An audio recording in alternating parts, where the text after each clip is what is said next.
अस्सलाम वालेकुम फ्रेंड्स, आप सब कैसे हो? उम्मीद है सब खैरियत से होंगे। तो फ्रेंड्स यहाँ पर कुछ क्वेश्चन है जीआरई टेस्ट के हवाले से, और ये जो क्वेश्चन है ये क्वांटिटेटिव रीजनिंग के क्वेश्चन है।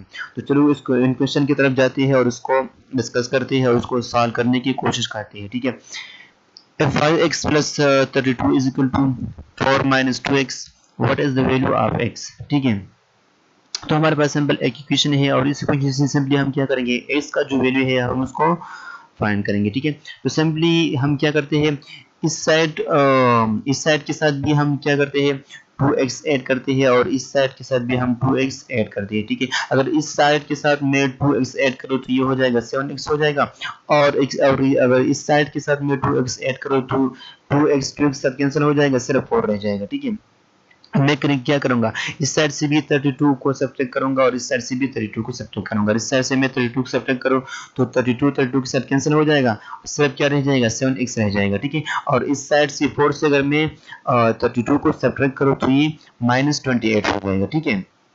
तो हमारे पास ये वाला जो है ये वाला इक्वेशन रह जाएगा 7x = -28। ठीक है। अब इस साइड को भी 7 से डिवाइड करो और इस साइड को भी 7 से डिवाइड करो तो आपके साथ x जो है आ जाएगा -4। ठीक है। ये तो बिल्कुल सिंपल सा क्वेश्चन था, इसमें सिंपल हमें x की वैल्यू जो है फाइंड करनी है। ठीक है। तो चलो नेक्स्ट क्वेश्चन की तरफ जाते हैं।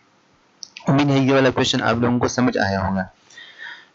जो नेक्स्ट क्वेश्चन है वो है, if the dollar amount of sales at store P was 8 lakh for 2006, what was the dollar amount of sales at store for 2008? ठीक है। तो हमारे पास ये एक चार्ट है, इसमें हमारे पास ये मुख्तलिफ स्टोर है PQRST, इसमें हम सिर्फ स्टोर P की बात करते हैं। ठीक है। तो 2006 में स्टोर P का जो सेल है वो कितना है, $8 लाख है। ठीक है। अब 2006 से लेकर 2007 तक उसमें जो इंक्रीज आता है वो कितना है, 10% है। ठीक है। मीन के $100 में से 10 जो है $10 इंक्रीज आता है सेल में। ठीक है।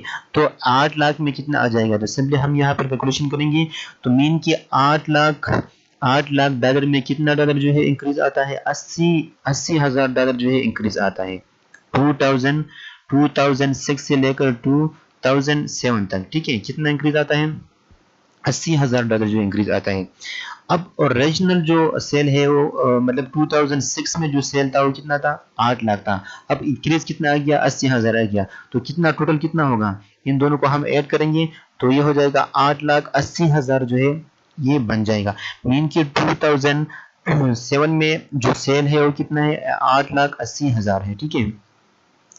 अब 2007 से लेकर 2008 तक हम इस पीरियड पर हम आते हैं। ठीक है।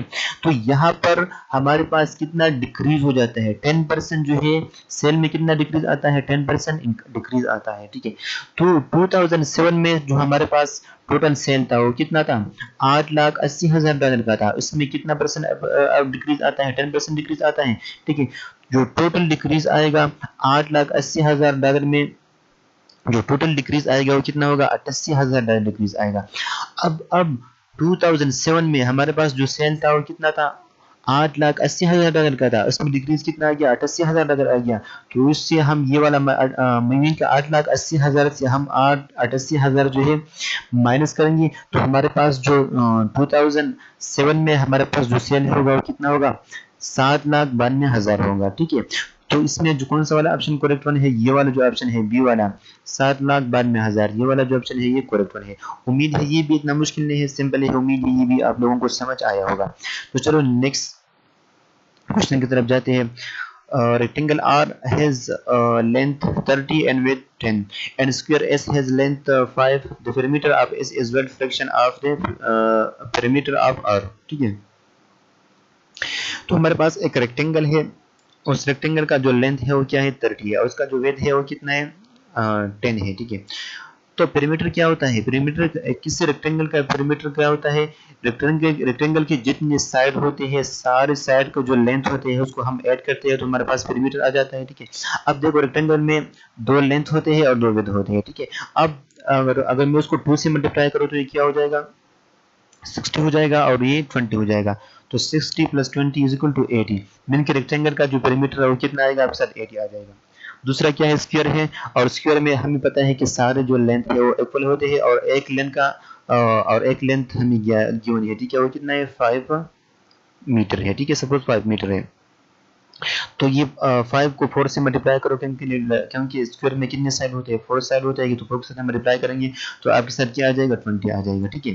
तो सिंपली हाँ, the perimeter of S is what fraction of the perimeter of R, ठीक है। तो 20 को 80 पे डिवाइड करेंगे तो हमारे पास आ जाएगा perimeter of S is 20 divide by 80 of the perimeter of the R, ठीक है। तो उम्मीद है ये भी इतना मुश्किल नहीं है, बिल्कुल सिंपल है, उम्मीद है आप लोगों को समझ आया होगा। चलो नेक्स्ट क्वेश्चन की तरफ जाते हैं। A merchant made a profit of $5 on the sale of sweater that cost that merchant 15. What is the profit expressed as a percent of the merchant cost? Simple, जो हमारे पास जो मर्चेंट है वो जो मुनाफा करता है उसको हम क्या किसमें परसेंट में एक्सप्रेस करते हैं। सिंपल, अब देखो मर्चेंट जो है एक स्वेटर बनाता है 15 रुपए का, और बेचते कितने मुनाफे पे बेचता है, $5 के मुनाफे पे बेचता है, ठीक है। इसका मतलब यह है कि 20 पे जो है ये स्वेटर जो है बेचेगा, तो किसको कितना मुनाफा होगा, $5 मुनाफा होगा, ठीक है। मीन की $15 में उसको कितना मुनाफा होता है, $5 मुनाफा होता है, तो 100 में जो है कितना मुनाफा हो जाएगा। तो सिंपल ये वाला कैलकुलेशन हम करेंगे तो आपके साथ ये वाला आ जाएगा, मीन 33%, ठीक है। ये सिंपल से क्वेश्चन से, उम्मीद है आप लोगों को ये क्वेश्चंस समझ आए होगी। Thanks for watching.